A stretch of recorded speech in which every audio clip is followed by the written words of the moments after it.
देखिए अब हम एक्सरसाइज 5.3 का क्वेश्चन नंबर 4 सॉल्व करेंगे। 4, 5, 6 तीनों को एक साथ सॉल्व करेंगे, ठीक है। तो सबसे पहले अब आपको ये जानना है कि जो क्वेश्चन नंबर 3 तक के क्वेश्चन थे वो तो हमको सीधे सीधे उसमें दिया गया होता था कि उसमें मतलब कुछ चीज़ें मिसिंग होती थी वो हम निकालते थे और बाकी चीज़ें दी गई होती थी। यहाँ पर भी वही दिया गया है, कुछ चीज़ें मिसिंग है वही आपको निकालना है, लेकिन वो लिख करके दिया है एज ए स्टेटमेंट। स्टेटमेंट का मतलब वर्ड प्रॉब्लम है, तो वर्ड प्रॉब्लम को आपको समझना पड़ेगा, ठीक है। तो हम इसको समझेंगे क्वेश्चन को और इसको सॉल्व करेंगे। देखिए क्वेश्चन नंबर 4 में दिया गया है, how many terms of the AP 9, 17, 25 dot dot dot must be taken to give a sum of 636।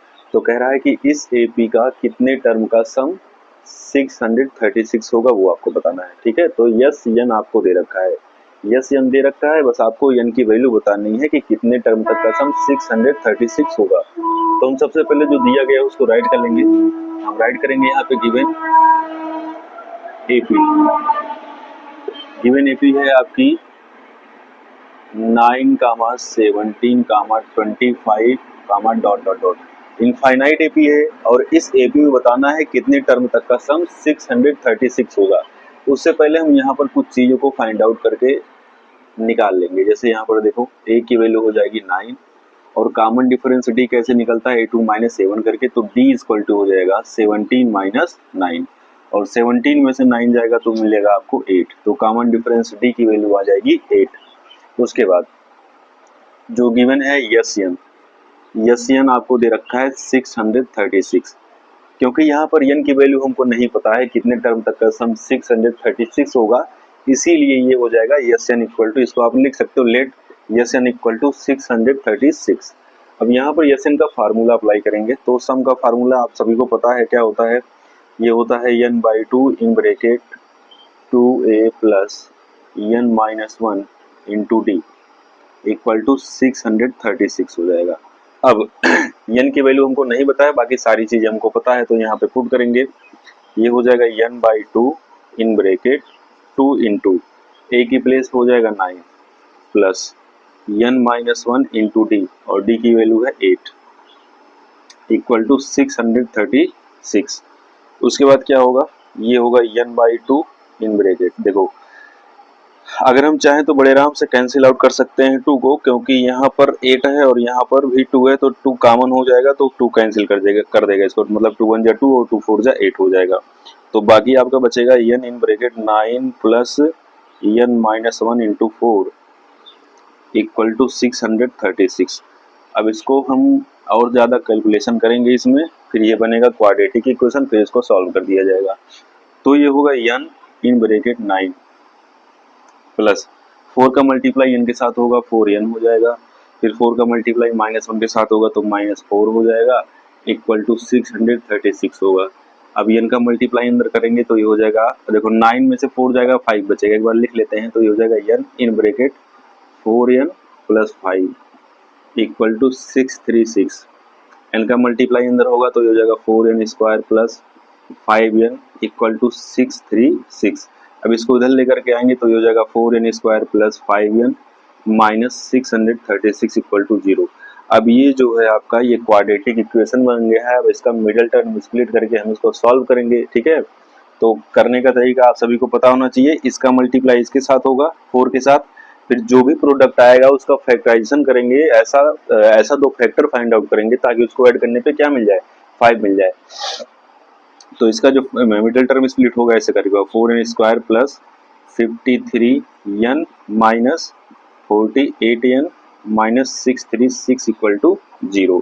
अब इन दोनों में देखो क्या कॉमन है, केवल n कॉमन है तो n को बाहर कर लिया जाएगा, फिर ये हो जाएगा 4n प्लस 53 माइनस इन दोनों में देखो ये इन सब में 12 कॉमन होगा। जब आप निकालेंगे तो आपको पता चल जाएगा कैसे 12 कॉमन हो रहा है, क्योंकि 12 ये 48 12 से डिवाइड हो जाएगा और ये भी 12 से डिवाइड हो जाएगा।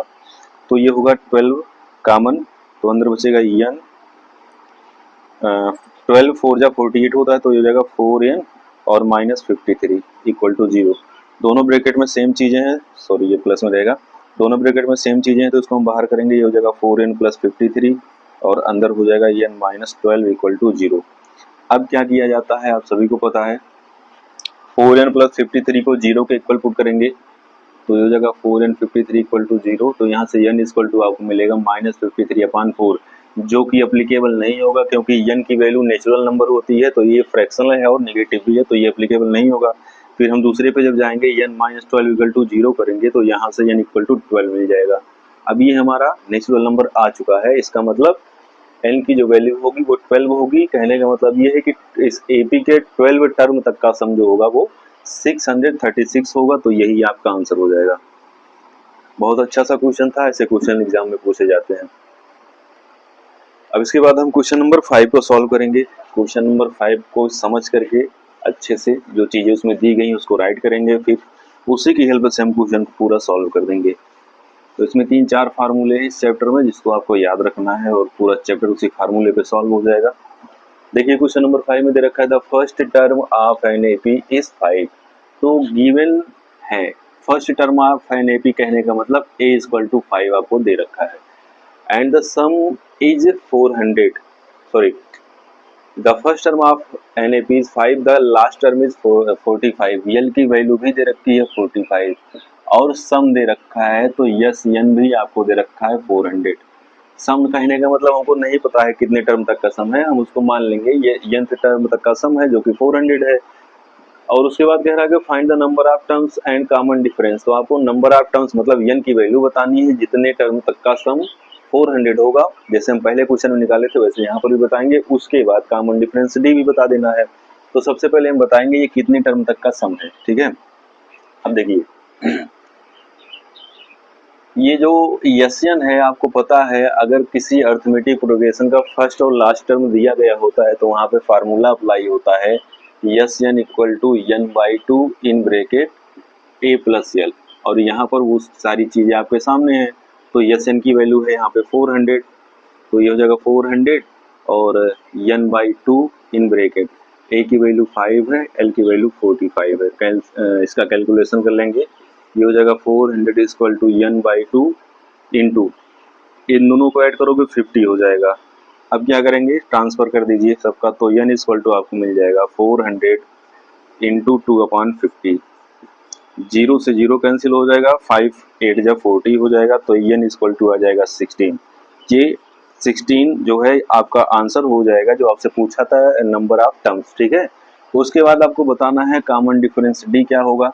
तो ये जो यल दे रखा है यल को हम राइट कर लेंगे, यल इक्वल टू ये कंसीडर कर लेंगे हम let a n equal to L, ये होता है लास्ट टर्म को हम ए एन मान लेंगे।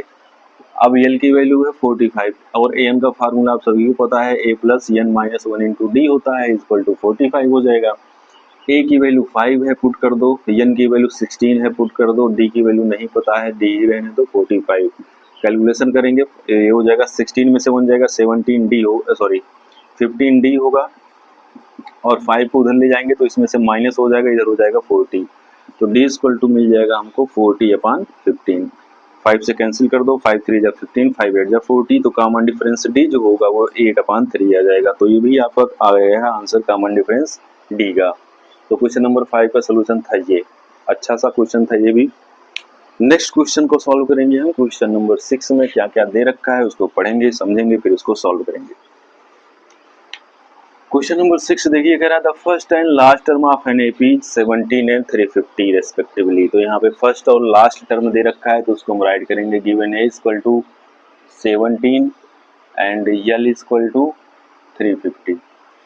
उसके बाद कह रहा है कि if the common difference is 9, तो कहने का मतलब यहाँ पर स्मॉल डी की वैल्यू भी आपको दे रखा है 9। How many terms are there and what is their sum. आपसे पूछा है कि इसमें कितने टर्म्स हैं और मतलब n की वैल्यू कितनी है और उनका सम कितना है वो आपको बताना है, ठीक है। तो यहाँ से हम निकालेंगे सबसे पहले n की वैल्यू क्या होगी, यहाँ पे राइट करेंगे हम let a n equal to L. तो ए एन इक्वल टू हो जाएगा लास्ट टर्म हमारा 350 है, ए एन का फार्मूला अप्लाई करेंगे ये होता है a plus n minus 1 into D equal to 350।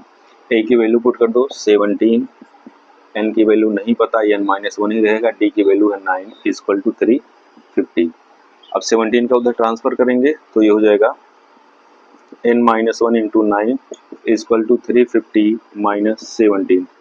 So this will be n minus 1 into 9 equal to 10 में से 7 जाएगा 3 बचेगा, और 4 में से 1 जाएगा 3 बचेगा, 4 में से 1 जाएगा 3 बचेगा, और ये हो जाएगा 3। 9 का उधर ट्रांसफर करेंगे तो ये हो जाएगा n-1 इक्वल टू 333 अपॉन 9।